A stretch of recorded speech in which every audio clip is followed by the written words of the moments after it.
Hey, Kathleen, thank you so much for participating in this. So just as a bit of background, Kathleen is completing her doctorate in psychology. She's already gone through a couple of training experiences that are CBT based. And today, Kathleen, we're going to focus on using deliberate practice to build up some core techniques within REBT. We chose exercise 7, which is linking the client's irrational belief with a consequence, either an emotional or behavioral consequence. If you see on the screen in front of you, Kathleen, Mhm. there's 2 skill criteria for this. The first one, and I'm going to read a client prompt to you, Okay. and then I'm going to ask you to respond as if you're the clinician. And in your response, really the skills that we're looking for, and Kathleen, there's many things you could do that would probably be very good clinically, but the skills that we're looking for are your ability to make a statement that connects the client's irrational belief with the consequence. And again, consequence can be emotional or behavioral. Okay. And then asking a question that checks that the client understands the BC connection. So are the skill criteria clear to you, Yeah, Kathleen? that makes sense. Okay. And then after we do one of them, if we think you did great at this, you and I will talk about that. If we think it could have been improved, we'll talk about that and perhaps have you do it again then. Okay. Okay. All right. So here's the first client prompt, which my boss makes me so pissed off when she repeatedly forgets that she told me something and then checks my progress after I have told her this. She does it all the time, and I really can't deal with this. A boss should do her job. How would you respond? So so it sounds to me like you're getting really frustrated and really pissed off that your boss is repeatedly forgetting things that you've told her. And it sounds like you're maybe not thinking that you're able to handle that frustration and that tolerance. And that thought of this is I can't deal with this is leading to some of that anger. Does that kind of make sense? Okay. So how do you think you did with the 2 skill criteria, Kathleen? Um, I think I did okay. I think it was easier because it's on the screen and I forgot, like, I think as I was speaking, I was reading off of I can't deal with this. Like I think when you were telling me the prompt in my mind, I was thinking, okay, frustration tolerance. But then as I was giving it back, I like kind of forgot where I was going with that. But I think I went all right. Yeah. No, I think you did too. Like initially, the way you started describing it, Kathleen, it sounded like you were going to blame the boss for the client getting pissed off because this is what this client is doing here. My boss makes me so pissed off. When in reality, within the REBT framework, it's how the client thinks about their boss that leads them to experience being pissed off, though. Mhm. So I think you did do that. And then at the end, you did check that I understood it. One of the things, Kathleen, that you pointed out, which is good, the fact that this is on the screen, it's a visual prompt for you to go back and look at it. So when we do another one in a minute, I'm going to ask you not to do that, though. Okay. So Kathleen, do you see another potential belief there besides frustration and tolerance, which you got at? I really can't deal with this. Do you see another potential belief there? Um, maybe awfulizing or like that like this is so terrible and awful that my boss treats me this way, that they keep asking me things that I've already done. Okay, I like that, and you may very well be right, but it's not so explicit there. So in a good REBT session, you would certainly flesh that out to see if they do have that belief. But what about the last sentence or the last statement? A boss, oh, demandingness. A boss should do her job. Yeah. So Kathleen, what do you think? Can we go back and do this one again and try to have you do both the frustration tolerance as well as the demands that a boss should do her job? Link those two to the emotional consequence that I get so pissed off, and then check for understanding. Can we try this one more time? Yeah. Okay, I get to act again, which is great. Okay. Um, all right. My boss makes me so pissed off when she repeatedly forgets that she told me something and then checks my progress after I have told her this. She does it all the time. I really can't deal with this. A boss should do her job. So it sounds like you're really frustrated, pissed off, angry.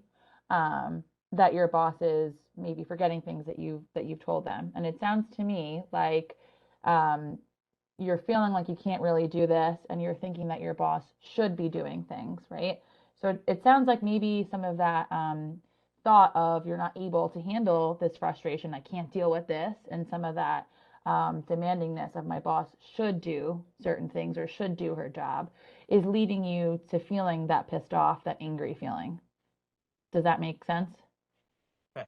Do you understand? Does that make sense? Great. So how do you think you did, Kathleen, with this skill again? I think that one was better. I think I probably could have been a little more succinct, but I think it was okay.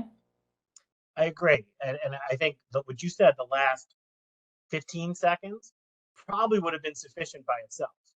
And I think at the beginning, it's interesting, Kathleen, because even at the beginning, you said, well, then you have these feelings that you really can't deal with this.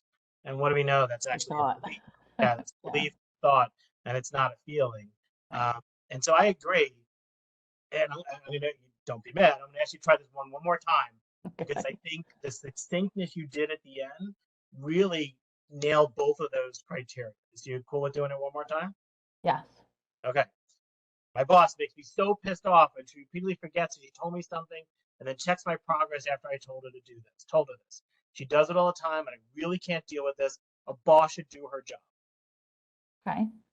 It sounds like you're feeling really pissed off and you're thinking that you can't deal with your boss constantly telling you things that you've already done, and you're thinking that your boss should just do their job. But to me, it sounds like those thoughts of I can't deal with this and that demandingness of my boss should do her job is what's leading you to feeling that pissed off, angry feeling. Does that make sense? Do you understand that? But how do you think you did? Yeah, it was probably the best one. Yeah, I'm inclined to agree with you, Kathleen. I thought that was really nicely done. What I want to ask you now too, so I think you hit both skills there, and it was definitely more succinct. And later on, I can show you the beginning one, and you can see the changes here. So when you Hmm. look at this is one of the forms we use in the book, Kathleen. Like, how was this? Given you've had some experience within REBT and CBT, Hmm. but how challenging was this to meet the skill criteria for this exercise? With 0 being too easy, 10 being too hard. How challenging was this for you? Probably like a 6, maybe. I think it was a good challenge. I don't think it was too easy, and I definitely don't think it was like so difficult. I think it was like a good challenge. Like I think if it was too difficult, I wouldn't have been able to pick up on it after a couple of tries. So Right. I think it was a good challenge. You kept engaging, kept building off of that. I think it's good from a skill level.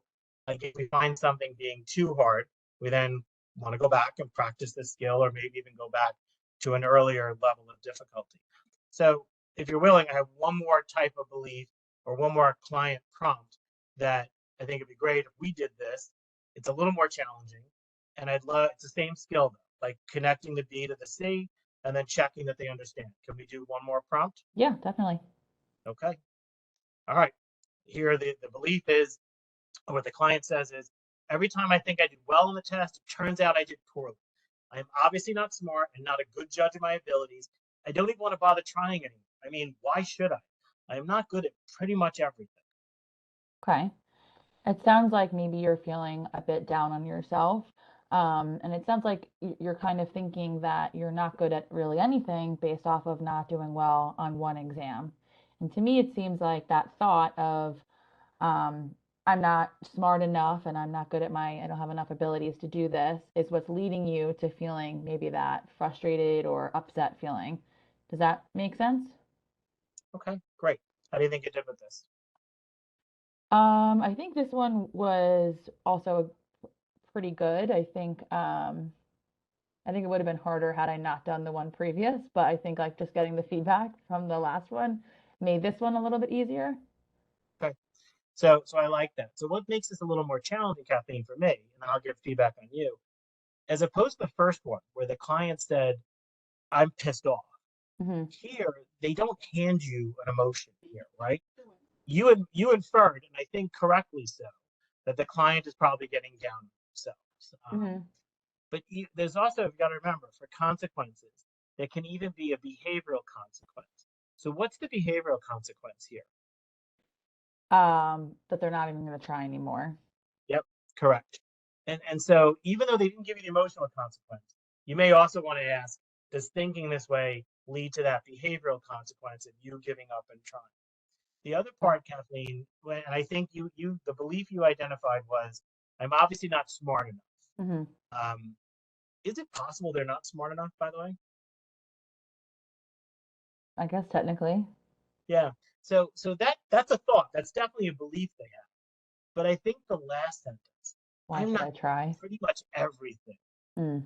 I think that's the larger irrational belief that this Hmm. client has, which leads them to, as you probably correctly inferred, feel down, but Right. also want to stop trying anymore.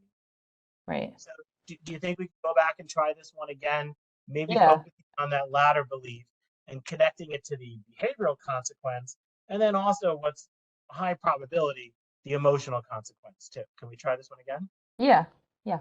Okay. Every time I think I did well on the test, it turns out I did poorly. I'm obviously not smart, not a good judge of my abilities. I don't even want to bother trying anymore. I mean, why should I? I'm not good at pretty much everything. Yeah, it sounds like you're maybe feeling a little frustrated and down with yourself because you're thinking that you're not good at anything. And it sounds like you're thinking about kind of giving up and not trying. And to me, it seems like that thought of I'm not good at pretty much anything or I don't want to bother trying kind of leads to one, the down feeling or that frustrated, upset feeling that you have. But also, do you think that might lead to you not wanting to try on the next exam, for example? What do you think? Does that make sense?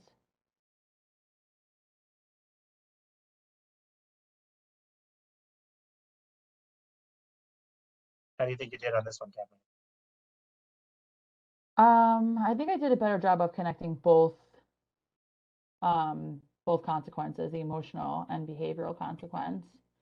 And I think I tried to link the not trying anymore based off of just the one, like I know it's not part of the skill, but looking at the antecedent, but looking at like it was just one exam that this person didn't do well on. Now they think that they're not good at anything. So I tried to also like tie it to that it was just this one thing that now you think you're maybe not going to try on the next exam. Right.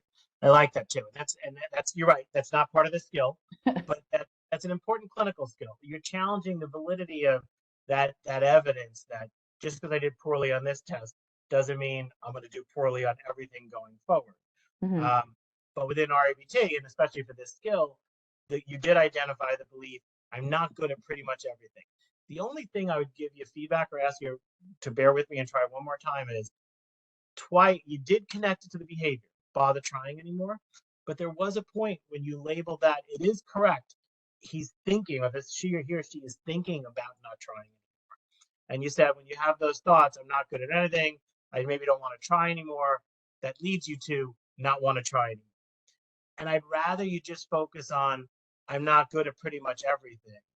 Leads you to feel down, Hmm. probably, and then want to behaviorally not try anymore. Instead of mixing up the not trying anymore with a thought, Okay. let that be the consequence. Does that make sense? Yeah. Okay. Do you want to try this one again? Sure. Every time I think I did well on the test, it turns out I did poorly. I'm obviously not smart and not a good judge of my abilities. I don't even want to bother trying anymore. I mean, why should I? I'm not good at pretty much everything. It sounds like you're thinking that you're not good at anything and that you're not smart and not a good judge of your abilities. And it sounds like that thought leads you to feeling kind of upset or feeling down, at least frustrated with yourself. But it also seems like that thought might lead to not wanting to try anymore. That thought of I'm not good at anything, I'm not smart enough, might lead you to not wanting to try anymore. Is that right? Does that make sense? Okay. How do you think you did? I think that one was better. Yeah, I agree too. I think you definitely, and I like that you did pull in the others. I'm not smart, not a good judge of my abilities. By the way, that may not be irrational. The client may not be that smart, at least in this area, or they may not be a good judge of their abilities. But Mhm. that belief, I'm not good at pretty much everything, that's more of that global evaluation within REBT. And you correctly identified it with probably the mood, feeling down, depressed, sad, as well as probably the behavior, not wanting to try anymore. So I thought you did nicely there. How challenging was this one to do, relatively speaking? Well, at first, I thought that this one was easier based off of the Yeah. previous feedback, but I think actually it was a little bit more challenging because it did have both the emotional and the behavioral consequence, where the first one really only had the emotional consequence. Um, and this one also had multiple beliefs. Well, it was the same belief of, self-depreciation, but the thought of I'm not good at anything. Also, I'm not smart. I'm not like there was a couple of things kind of tied in. Right. So I think it was definitely a good challenge. Maybe this one was like a 7, 8. Okay. So again, I think that's a good observation on your part. And I think sometimes when, with our clients, it'd be great if they gave everything to us just to dissect the model with, but we have to like look for and have good knowledge, as you're saying, the self-deprecation, but having good knowledge of the model to then guide the kind of questions we ask and the clinical response too. Well, Hmm. Kathleen, I want to thank you for finding time on this, and hopefully you get to continue to deliberately practice your REBT skills. Thank Okay, you. thank you, Kathleen. Thank you.